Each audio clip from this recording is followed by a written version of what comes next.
നമസ്കാരം മാന്യ പ്രേക്ഷകരെ, വലിയ സ്നേഹ നമസ്കാരം.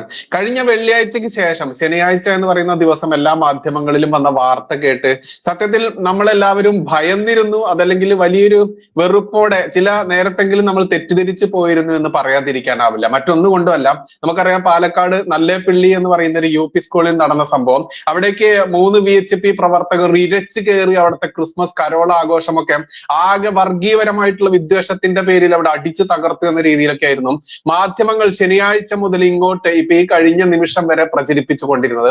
പിന്നീട് അപ്പൊ ആ നിമിഷം നമ്മളെല്ലാവരും നമ്മുടെ മനസ്സിലേക്കൊക്കെ വന്നിരുന്നു, ഇത് ശരിയല്ലല്ലോ, ഇത് തെറ്റാണ് എന്ന രീതിയിൽ തന്നെ നമ്മൾക്ക് എല്ലാവരും മനസ്സിലേക്ക് വന്നിട്ടുണ്ടായിരുന്നു. പക്ഷെ പിന്നീട് അതിന്റെ യാഥാർത്ഥ്യങ്ങൾ ഓരോന്നോരോന്നായി പുറത്തു വന്ന സമയത്ത് നമ്മളെല്ലാവരും അറിഞ്ഞു, ഹൈക്കോടതിയുടെ ഉത്തരവ് പോലും ഉണ്ട് എന്നിരിക്കെ ഒരു സർക്കാർ സ്കൂൾ ആയിക്കോട്ടെ, സ്വകാര്യ സ്കൂൾ ആയിക്കോട്ടെ, കുഞ്ഞു മക്കളെയും കൊണ്ട് റോട്ടിലേക്ക് പൊരി വെയിലത്തോ ഇനി മറ്റേതെങ്കിലും ഒരു സാഹചര്യത്തിലോ അധ്യാപക ദിവസങ്ങളായിക്കോട്ടെ, ഇനി അധ്യാപന നിമിഷങ്ങളായിക്കോട്ടെ, ആ സമയത്തും ചെയ്യാൻ പാടില്ല എന്ന നിയമം പോലും ഉത്തരവ് പോലും ഉണ്ട് എന്നിരിക്കെ ആ സ്കൂളിലെ കമ്മ്യൂണിസ്റ്റ് പക്ഷഭേദമുള്ള അധ്യാപകരും അധ്യാപികമാരുമായിട്ടുള്ള ആളുകൾ ഈ കുഞ്ഞുങ്ങളോട് ചെയ്തത് ഇതായിരുന്നു. അത് ചോദ്യം ചെയ്യുകയായിരുന്നു അവിടുത്തെ രക്ഷിതാക്കൾ അടക്കമുള്ള ഈ പ്രവർത്തകർ എന്നുള്ളതൊക്കെ നമ്മൾ കണ്ടു. ഇന്നിപ്പോൾ ഏകദേശം 25-നടുത്ത് രക്ഷിതാക്കൾ തങ്ങളുടെ കുട്ടികളെ ഇത്തരത്തിൽ പൊരിവെയിലത്ത് തങ്ങളുടെയോ അതല്ലെങ്കിൽ കുട്ടികളുടെയോ പുറത്തോട്ട് കൊണ്ടുപോയി എന്നുള്ള പരാതി പോലും പോലീസ് സ്റ്റേഷനിലും അതുപോലെ വിദ്യാഭ്യാസ വകുപ്പിനും വരെ എത്തി നിൽക്കുന്ന ഈ ഒരു അവസ്ഥയിൽ ഈ വിഷയം തന്നെയാണ് നമ്മൾ ചർച്ചയ്ക്ക് എടുത്തിരിക്കുന്നത്. സർ, നമ്മൾ കണ്ടുകൊണ്ടിരിക്കുകയാണ് ഇടതുപക്ഷവും വലതുപക്ഷവും മാറി മാറി ഇങ്ങനെ ക്രൈസ്തവരെ ഇങ്ങനെ ഞെക്കിക്കൊല്ലുക, അതായത് നക്കിക്കൊന്നുകൊണ്ടിരിക്കുകയാണ്. എങ്ങനെയാണ് സർ ഇവരുടെ ആ ഒരു ക്രൈസ്തവ സ്നേഹത്തിന്റെ ഡെപ്ത് എത്രത്തോളം ഉണ്ട് സർ? നമസ്കാരം മാന്യ പ്രേക്ഷകരെ, വലിയ സ്നേഹ നമസ്കാരം. നമ്മൾ വലിയൊരു ഉദ്യമം ഏറ്റെടുത്തത് കൊണ്ടാണ് ഈ ഒരു അഭ്യർത്ഥന നിങ്ങൾക്ക് മുൻപിൽ വെക്കുന്നത്. മറ്റൊന്നുമല്ല, SDPI പോപ്പുലർ ഫ്രണ്ട് മത ഭീകര സംഘടനകൾ നമ്മുടെ ഒരു സംഘപ്രവർത്തകനെതിരെ കള്ളക്കേസ് ചുമത്തിക്കൊണ്ട് ഒരുപാട് വർഷങ്ങളോളം ജയിൽ ശിക്ഷ കിട്ടാവുന്ന, ഒരു പക്ഷേ ആജീവനാന്തകാലം ജയിൽ ശിക്ഷ കിട്ടാവുന്ന ഒരു കുറ്റത്തിലേക്ക് വ്യാജ പ്രതിയായി ചേർത്തുകൊണ്ട് നടത്തിയ വലിയൊരു ആസൂത്രണം, അതിനെതിരെ നിയമപരമായിട്ട് പോരാടാൻ വേണ്ടി നമ്മുടെ സംഘ സഹോദരനെ സാമ്പത്തികമായിട്ട് വലിയൊരു ബാധ്യത വരുന്നത് കൊണ്ട് തന്നെ നമ്മൾ എല്ലാവരും സഹായിക്കേണ്ടതുണ്ട്. അതിന് വേണ്ടിയിട്ടുള്ള ഒരു അപേക്ഷയ്ക്ക് വേണ്ടി മാത്രമാണ് എല്ലാ വീഡിയോയിലും ഞാൻ കുറെ നാളുകളായി ഇത് പറഞ്ഞുകൊണ്ടിരിക്കുന്നത്. കാരണം അതിന്റെ വലിയൊരു ഉത്തരവാദിത്തം ഞാൻ ഏറ്റെടുത്തിരിക്കുകയാണ്. ഇനി ഇതിന്റെ വിശദ വിവരങ്ങൾ, അതായത് കൂടുതൽ വിവരങ്ങൾ ഈ കേസുമായി ബന്ധപ്പെട്ടൊക്കെ അറിയണമെന്നുണ്ടെങ്കിൽ നമ്മുടെ ഓരോ വീഡിയോയുടെയും ആദ്യ കമന്റ് നിങ്ങളൊന്ന് പരിശോധിക്കുക. അതിൽ പിൻ ചെയ്ത് വെച്ചിട്ടുള്ള ആ കമന്റിൽ ഒരു ലിങ്ക് നമ്മൾ കൊടുത്തിട്ടുണ്ട്. അത് മുൻപ് നമ്മൾ ഈ വിഷയമായിട്ട് ബന്ധപ്പെട്ട് ചെയ്ത വീഡിയോ ആണ്. ഞാനും ജാമിദ ടീച്ചറും കൂടി ചെയ്തൊരു വീഡിയോ ആണ്. അതുകൊണ്ട് പരമാവധി എല്ലാവരും അവരവരാൽ കഴിയുന്ന രീതിയിൽ നമ്മുടെ സംഘ സഹോദരനെ സഹായിക്കുക. അതിന് വേണ്ടിയിട്ടുള്ള അക്കൗണ്ട് ഡീറ്റെയിൽസും അതുപോലെ ഗൂഗിൾ പേ നമ്പറുകളും എല്ലാം ഇതിൽ വ്യത്യസ്ത സ്ഥലങ്ങളിൽ കൊടുത്തിട്ടുണ്ട്. മാക്സിമം ആളുകൾ സഹകരിക്കുക, സഹായിക്കുക എന്നൊരു അപേക്ഷ വയ്ക്കുകയാണ്. നന്ദി, നമസ്കാരം. അതായത് ഈ രാജ്യത്തെ കമ്മ്യൂണിസ്റ്റ് പാർട്ടികളും കോൺഗ്രസ് പാർട്ടി സ്വാതന്ത്ര്യ കാലഘട്ടം മുതൽ ഇന്ന് വരെ അവർ കൈക്കൊണ്ടിരിക്കുന്ന രാഷ്ട്രീയ അടവ് നയം, അതിന് അടവ് നയം എന്നാണ് ഇടതുപക്ഷം ഇട്ടിരിക്കുന്ന പേര്. ആ രാഷ്ട്രീയ അടവ് നയം വോട്ട് ബാങ്കിൽ ഏറ്റവും കൂടുതൽ വോട്ടുള്ളവന്റെ കൂടെ നിന്നുകൊണ്ട് വോട്ട് ബാങ്കുകളിൽ കുറവുള്ളവരെ ഇല്ലായ്മ ചെയ്യുക എന്നുള്ള ഉന്മൂലന സിദ്ധാന്തമാണ്. കമ്മ്യൂണിസ്റ്റ് പാർട്ടികൾക്ക് ലോകത്തെമ്പാടും ഈ ഉന്മൂലന സിദ്ധാന്തം നിലവിലുണ്ട്.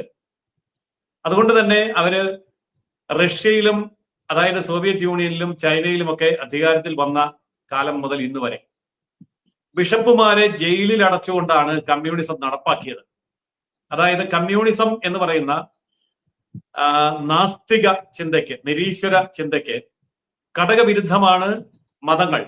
മതം മനുഷ്യനെ മയക്കുന്ന കറുപ്പാണ് എന്ന പ്രത്യയശാസ്ത്ര നിലപാടുള്ള കമ്മ്യൂണിസ്റ്റ് പാർട്ടികൾ മതങ്ങളെ ഇല്ലായ്മ ചെയ്യുകയാണ് ചെയ്തത്.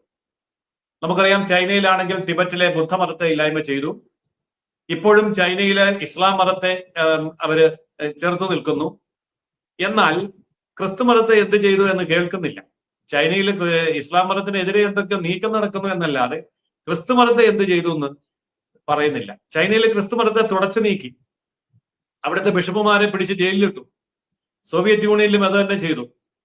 ഇങ്ങനെയുള്ള ഒരു ചരിത്ര പശ്ചാത്തലം അവരുടെ എല്ലാ ഭരണ രാജ്യങ്ങളിലും നിലവിലുണ്ട്. ഇനി കേരളത്തിലേക്ക് വരികയാണെങ്കിൽ, കേരളത്തിൽ ആദ്യമായിട്ട് EMS മന്ത്രിസഭ അധികാരത്തിൽ വന്നു. ലോക ചരിത്രത്തിൽ ആദ്യമോ രണ്ടാമതോ ആയി ബാലറ്റ് പേപ്പറിലൂടെ വന്ന കമ്മ്യൂണിസ്റ്റ് മന്ത്രിസഭ അങ്കമാലി വെടിവെപ്പ് ഉണ്ടാക്കി. അങ്കമാലിയിലെ കല്ലറയിൽ ഞങ്ങളുടെ സഹോദരരാണെങ്കിൽ എന്നൊക്കെ പറഞ്ഞ് മുദ്രാവാക്യം വിളിച്ച അന്നത്തെ വിമോചന സമര കാലഘട്ടത്ത് ഫ്ലോറി എന്ന് പറയുന്ന ഗർഭിണിയെ വെടിവെച്ചു കൊന്ന്, ഒപ്പമുണ്ടായിരുന്നവരെ വെടിവെച്ചു കൊന്ന്, അങ്ങനെയാണ് കമ്മ്യൂണിസ്റ്റ് വിപ്ലവം കേരളത്തിൽ ആരംഭിക്കുന്നത്. ക്രൈസ്തവരെ കൊന്നുകൊണ്ട് തന്നെയാണ്. അതിനുശേഷം കൊല്ലത്തുണ്ടായ ചന്ദനത്തോപ്പ് വെടിവെപ്പ്, അവിടെയും ക്രൈസ്തവരെ നേരെയാണ് വെടിവെപ്പ് ഉണ്ടായത്. ഇങ്ങനെ പ്രത്യക്ഷമായിട്ടുള്ള ഒരു യുദ്ധം ക്രിസ്ത്യാനിറ്റിയുമായി പ്രഖ്യാപിച്ചുകൊണ്ടാണ് ഇടതുപക്ഷം റഷ്യയിലും ചൈനയിലും കേരളത്തിലുമെല്ലാം അതിന്റെ അധികാരം നിലനിർത്താൻ വേണ്ടി പരിശ്രമിച്ചത്. ഇനി സാമൂഹ്യ രംഗത്തേക്ക് വരികയാണെങ്കിൽ മത്തായി ചാക്കോ എന്ന് പറയുന്ന കമ്മ്യൂണിസ്റ്റ് MLA വീട്ടില് അവരുടെ കുടുംബാംഗങ്ങളും ക്രൈസ്തവ രീതിയിൽ ഉള്ള ചടങ്ങുകളിൽ സംബന്ധിച്ചു എന്നതിന്റെ പേരിൽ പിണറായി വിജയൻ ബിഷപ്പുമാരെ നികൃഷ്ട ജീവികൾ എന്ന് വിളിച്ചതും ഈ കേരളത്തിലാണ്. ആ പിണറായി വിജയനാണ് ഇന്ന് മുഖ്യമന്ത്രിയായിട്ട് ഇരിക്കുന്നത്. അപ്പോൾ അക്കാര്യത്തിൽ മത്തായി ചാക്കോയുടെ നിലപാടിനെ കമ്മ്യൂണിസ്റ്റ് പാർട്ടി എതിർത്തപ്പോൾ അതിനെതിരെ രംഗത്ത് വന്ന അന്നത്തെ മതപുരോഹിതന്മാരെ ബിഷപ്പുമാരെ അടക്കം നികൃഷ്ട ജീവികൾ എന്ന് വിളിക്കാൻ ഇന്നത്തെ മുഖ്യമന്ത്രിക്ക് സാധിച്ചു.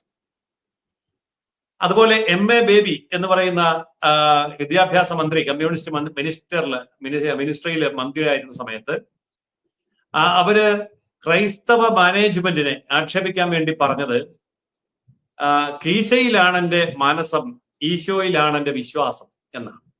അതായത് ക്രൈസ്തവ ദേവാലയങ്ങളോടൊപ്പം തന്നെ ധാരാളം വിദ്യാലയങ്ങൾ അവരുണ്ടാക്കി, സ്കൂളുകളും കോളേജുകളും എല്ലാം. അതൊക്കെ പരിപാലിച്ചു കൊണ്ടുപോകാനുള്ള സമ്പത്ത് ഒരിക്കലും ഒരു സർക്കാരിനില്ല. അങ്ങനെ ഒരു കോളേജ് ഉണ്ടാക്കാനോ പരിപാലിക്കാനോ കഴിയില്ല എന്ന് വന്നപ്പോഴാണല്ലോ സ്വകാര്യ മേഖലയെ ആശ്രയിക്കേണ്ടി വന്നു. അവിടെ കേരള ഗവൺമെന്റിനുള്ളതിനേക്കാൾ കൂടുതൽ സ്കൂളുകളും കോളേജുകളും, കൂടുതൽ എന്ന് മാത്രം പറഞ്ഞാൽ പോലെ എത്രയോ ഇരട്ടി, ഏതാണ്ടൊരു 4, 5, 8 ഇരട്ടി കോളേജുകളും സ്കൂളുകളും ഇന്ന് ക്രൈസ്തവ സഭയ്ക്കുണ്ട്. ആ ക്രൈസ്തവ സഭയുടെ ഇത്രയും വലിയ സമ്പത്ത് വളരെ ഫലപ്രദമായിട്ട് ഉപയോഗിക്കേണ്ടി വരുന്ന സമയത്ത് അവിടെ പഠിക്കാൻ വരുന്നവര് അല്ലെങ്കിൽ അവിടെ അധ്യാപകരായിട്ട് വരുന്നവര് അവർക്കൊക്കെ വലിയ തോതിലുള്ള ശമ്പളവും അതുപോലെ വിദ്യാഭ്യാസവും ഒക്കെ ലഭിക്കുമ്പോൾ അവർ കൊടുക്കുന്ന സംഭാവനകളെ കേവലം കൊള്ളയടിക്കലായിട്ട് ചിത്രീകരിച്ചുകൊണ്ട് അതിനെതിരെ രംഗത്ത് വന്നതും ഇടതുപക്ഷ മന്ത്രി തന്നെ. ഡിവൈഎഫ്ഐ കോട്ടയത്ത് ഒരു അക്രമം നടത്തിയത് ക്രിസ്മസ് കരോളിൽ പങ്കെടുക്കുന്ന ആൾക്കാരെ ശാരീരികമായിട്ട് ആക്രമിച്ച് പെൺകുട്ടികളെ അടക്കം തലയടിച്ചു പൊട്ടിച്ച ആ വീഡിയോയും ഒക്കെ നമ്മൾ കേരളത്തിൽ കണ്ടോ. ഇതുപോലെ പ്രത്യക്ഷമായിട്ടുള്ള ആക്രമണങ്ങളും വെടിവയ്പ്പുകളും കൊലപാതകങ്ങളും തലയടിച്ചു പൊട്ടിക്കലുകളും അതുപോലെ ബിഷപ്പിനെ അടക്കം നികൃഷ്ട ജീവി എന്ന് വിളിക്കലും കീശയിലാണ് എന്റെ ആശ്വാസം, യേശുവിലാണ് വിശ്വാസം എന്ന പരസ്യ പ്രഖ്യാപനം ഇടതുപക്ഷം വിദ്യാഭ്യാസ മന്ത്രി MA ബേബി നടത്തിയതും അടക്കം ഇങ്ങോട്ട് പരിശോധിച്ചാൽ ഒരു കാര്യം വളരെ വ്യക്തമാണ്. ഇതൊക്കെ തന്നെ ക്രൈസ്തവർക്കും ഹിന്ദുക്കൾക്കും എതിരെ മാത്രമേ ഉള്ളൂ, എന്നാൽ ഇസ്ലാമിനെതിരെ ഇല്ല. കാരണം ഇസ്ലാം സംഘടിതമായ ഒരു വലിയ വോട്ട് ബാങ്കാണ്. 2, അവര് ക്രിസ്ത്യാനിറ്റിയെ പോലെ ശാന്തരോ ഹിന്ദുക്കളെ പോലെ പാവങ്ങളോ അല്ല. കണ്ണിന് കണ്ണ് പല്ലിന് പല്ല് എന്നുള്ള ആ ഒരു കിരാതമായ നിയമം ഇസ്ലാമിക ശക്തികളുടെ കൈവശം ഉള്ളതുകൊണ്ട് അവര് ജോസഫ് സാറിന്റെ കൈ വെട്ടുന്ന പോലെ തന്നെ ആരുടെയും കൈയും തലയും വെട്ടാൻ ശേഷിയുള്ളവരാണ്. അതുകൊണ്ട് അവരോട് ഏറ്റുമുട്ടാൻ കമ്മ്യൂണിസത്തിന് കരുത്തില്ല. പാവപ്പെട്ട ക്രിസ്ത്യാനിയോടും പാവപ്പെട്ട ഹിന്ദുവിനോടും ഏറ്റുമുട്ടുകയും അവരെ വെടിവെക്കുകയും വെട്ടിക്കൊല്ലുകയും ഒക്കെ ചെയ്യുന്ന ഒരു നിലവാരമാണ് ഇന്ന് അവർ പ്രദർശിപ്പിച്ചുകൊണ്ടിരിക്കുന്നത്. ഇതൊക്കെ കേവലമായിട്ടുള്ള എന്തെങ്കിലും ഒരു അബദ്ധം പറ്റുന്നതല്ല. അതുകൊണ്ടാണല്ലോ EMSന്റെ കാലഘട്ടം മുതൽ ഇന്ന് വരെ അത് തുടരുന്നത്. അതിന്റെ പിന്നിലുള്ള ഉദ്ദേശം കേരളത്തിലെ ജനാധിപത്യ പ്രക്രിയയിൽ 140 അസംബ്ലി മണ്ഡലങ്ങളിലും 20 ലോക്സഭാ മണ്ഡലങ്ങളിലും ഒരു ശക്തിയായി വന്ന് അധികാരത്തിലേക്ക് എത്തണമെങ്കിൽ 33% വരുന്ന ഇവിടുത്തെ മുസ്ലിമിന്റെ കൂടെ നിൽക്കുന്നതാണ് നല്ലത്. ഹിന്ദുവിന്റെ മഹാഭൂരിപക്ഷം വരുന്ന ഹിന്ദുക്കളെയും, അതായത് ക്ഷേത്രത്തിലെ പൂജാരിമാര്, തന്ത്രിമാര്, ക്ഷേത്രത്തിലെ ജീവനക്കാര് അടക്കം കമ്മ്യൂണിസ്റ്റുകാരാണ് 90%.